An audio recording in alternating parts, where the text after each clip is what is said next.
Hey there. As always, this is for entertainment purposes only. And I'm not inferring or giving any professional advice. I'm merely sharing my story in the hopes that it helps others. I always have to say that, sorry. After I dissected both my sexuality and relationships, things started to feel much better. I was in a much better place, and I was excited about the future. I was feeling much better about the demise of my relationship with Hottie, if you can even call it a relationship, and felt much more reassured that things were going to be looking up in the future. I was doubling down on being more discerning about the flags that I actually saw and not being so empathetic about, seeing that bad boy soul potential. I was determined to meet people exactly where they are and let them be, or continue on my journey with them based on exactly who they are at the time. I was going to make sure that I was really digging in to continue to concentrate on making me a better me. That's it. And I had full faith that light friendships and interactions for my time in Costa Rica right now were just what the doctor ordered. Actually, right now being back then. Again, I'm giving you the timeline. I was doing a better job of prioritizing doing some light research when a topic struck me or came to me, or a little bit about my time from the retreat with Master Rebus and Arthur Finley. I let myself not really have an end game for a goal, and I hadn't done that in a really long time. I just allowed myself to kind of follow my passions and jump from topic to topic, as I have a covert passion for nerdy little research. And so I just kind of flowed with it, and I was enjoying the learning. There's nothing like meeting with clients for 6 hours and then taking a hike through the jungle for as long as I wanted, and then returning home to meditate and study some cool shit. I was just enjoying my time. I was pretty chill about it. My meditation practice was always really enhancing, and I was getting more comfortable with the astral travel that I didn't really direct, it just happened, but it didn't scare me anymore. And the topics and the information that were flowing freely to me during my meditation time was normal now, or almost normal, at least getting way more normal. What I didn't expect, however, was during a long and incredible hike filled with seeing tons of animals, was a sudden download that I got that literally rocked my world. And as I'm sharing this story, it's making me smile, because I'm sure that my siblings will take this as another example that I lost my damn mind. And if they're listening to this, it's the first time they're hearing this story. But I couldn't leave this experience out of the journey, because it truly changed everything for me and rocked my world. All right, so all of a sudden, mid-hike, I got the download from my mom, that my mom, who is a paraplegic, or quadriplegic, not paraplegic, quadriplegic, sorry. I know, she's my mom, I should be able to get it straight, chose that her sole contract was passing the proverbial balloon to do good in the world to me, and to model unconditional love despite any challenges. As a quadriplegic, she said that she tried to do her best in her lifetime and was counting on me to do the same. I found myself answering back in my head somehow that there was absolutely no way that I could fill her shoes in being that role model. And she said that she knew I would, gave me a kiss that I felt, and then disappeared. Now let me tell you, this quick experience literally took me out at the knees in the middle of a hike. I was so shocked that my legs felt like jelly, and I felt like they didn't support my body. So, because the beach is right off the trail, I made my way to sit at the beach and to process it all. Now let me give you some context for why this was so incredibly earth-shattering for me, besides the fact that my mom talked to me for the first time.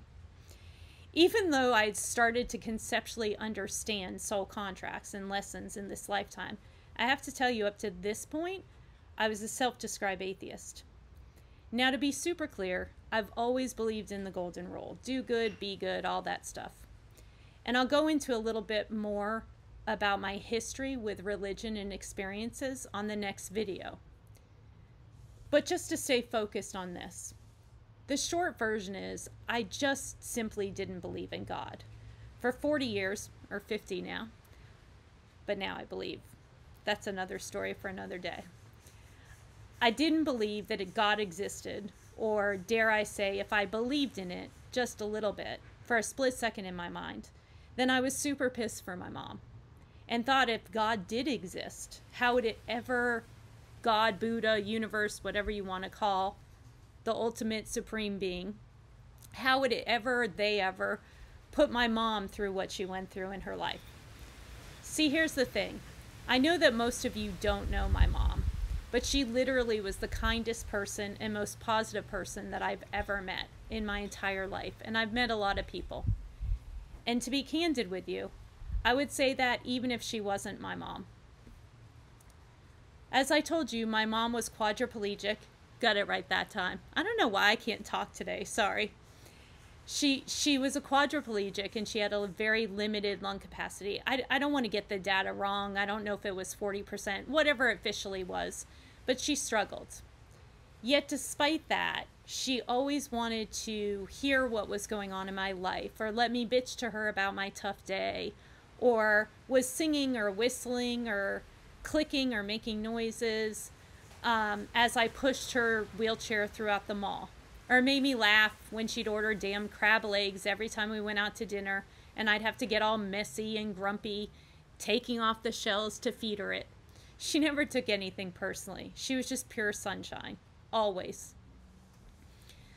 The honest truth is, I could talk about my mom for hours, and probably will at some point in another video.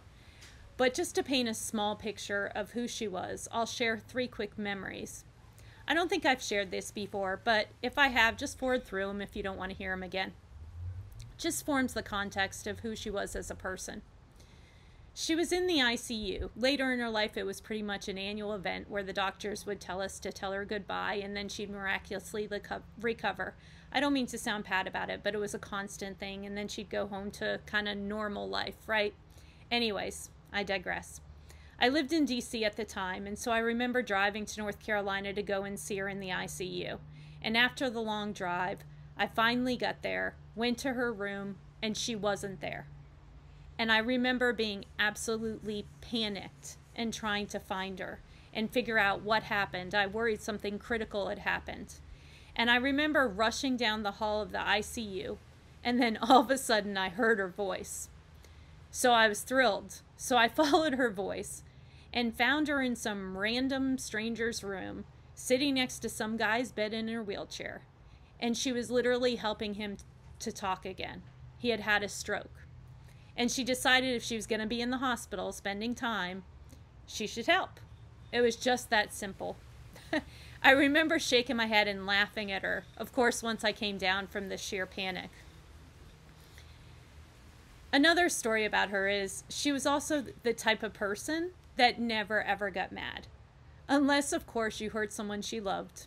Or when someone would ask me what she wanted to order for dinner, like she couldn't talk just because she was in a wheelchair. Sorry, remembering that made me laugh because that really used to piss her off when nothing else did. I understand it, but you have to understand she doesn't get mad, so it's pretty funny when it happened. She always saw the best in people, too.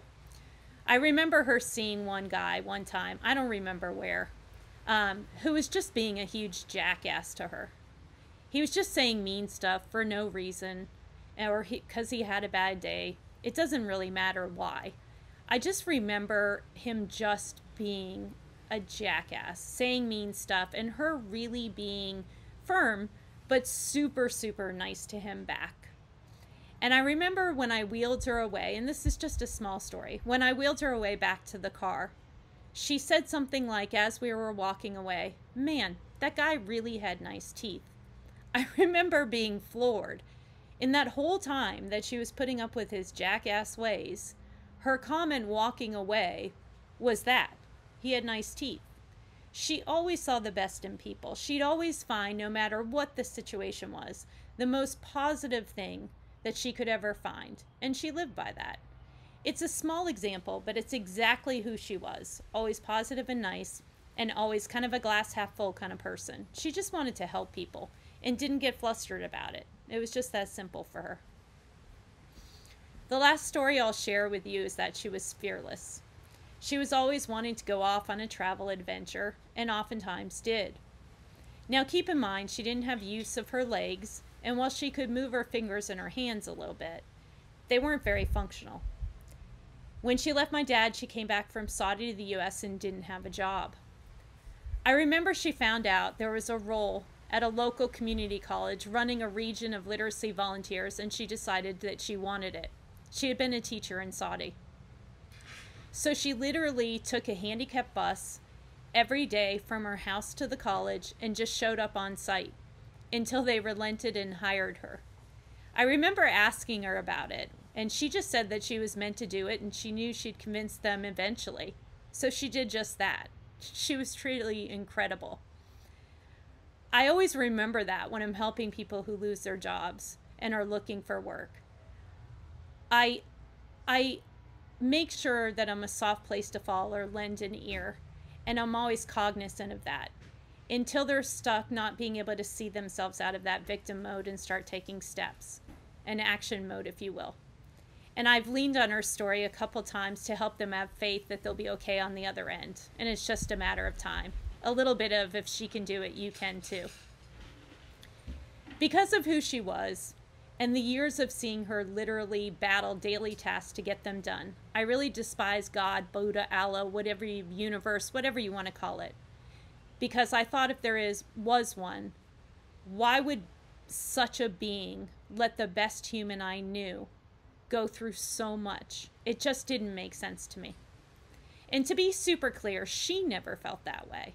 Or she never articulated to me anyways. She might have thought that way once in a while, but she never shared it. And she lived every single day to the fullest. She always reminds me of Tim McGraw's song, Live Like You're Dying. You know I think in music by now. She did, always. She always sang, sometimes badly, or hummed, or clicked, to tunes, even if she didn't know the tunes. Another thing that I wasn't very patient about, but still makes me laugh. She also used to pray to angels when she lost something.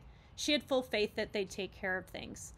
I didn't really think of her as religious, but she was always talking to angels. She always mentioned angels. And as I sat there on the beach, thinking about what in the heck had just happened, I realized in that one moment, my entire view on the world had shifted. I hadn't talked to my mom since she died. I didn't know I could. And it was surreal hearing her voice. I realized that I had to take an entirely new look at what the universe meant with this new information and would tackle that next. But as I sat there in that moment and I saw my mom, she was reflected through an entirely new lens. As much as I thought the world of my mom, my best friend, my sometimes everything that was right in the world, as I really analyzed, I realized I have given her an identity of the label victim. She was a victim to her shitty meat body. She was a victim to my dad's abuse. She was a victim to people's dumb antics in society and how they saw her as incapable of so many things just because they were looking at her wheelchair and they made assumptions about what she could and couldn't do. When I thought of her through the victim lens, as a victim to so many circumstances beyond her control, and then she was positive and such a beautiful person, I always thought of her as amazing. I had always known that. But with this new information, I had to come to terms with the fact that she chose it knowingly. She picked that sole mission to model how to love unconditionally despite so many challenges.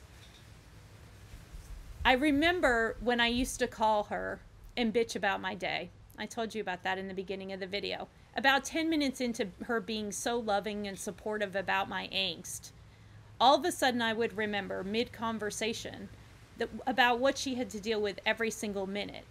And I would mentally check myself. She never said anything. She was perfectly happy to listen and love and support. I just remember I would mentally check myself and realize this is all little shit. This new realization about her soul contract and her choosing it was kind of like that. But multiply that by like 1,000,000. I then realized she was well and truly a badass, a warrior, and she was never a victim. She actively chose that to help other people and to model love and light. And I realized that in a way that I never had before about her. Her sheer tenacity and grit and grace and love, period, was astonishing. As I sat there by the ocean, I was simultaneously humbled and terrified by the fact that she had just told me that I now had the proverbial baton and to exceed her bar. I knew there wasn't a long shot chance in hell that I could fill her shoes, but I knew and then that I was going to do my damnedest to try. It was the least I could do. But I knew in order to take the first step, I needed to revisit everything through a new lens. And that I knew in that moment that I needed to start with that whole hating God thing and my relationship with religion, God, the universe, Buddha, Allah, whatever you want to call it.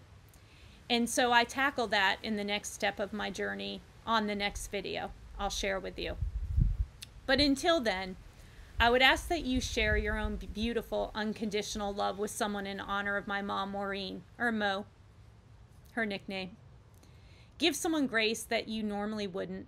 Help a stranger. Or even just be softer and more patient with someone who's triggering you. Because if she could do it, despite everything, I really have full faith that you can too. Until next time, have a fantastic day.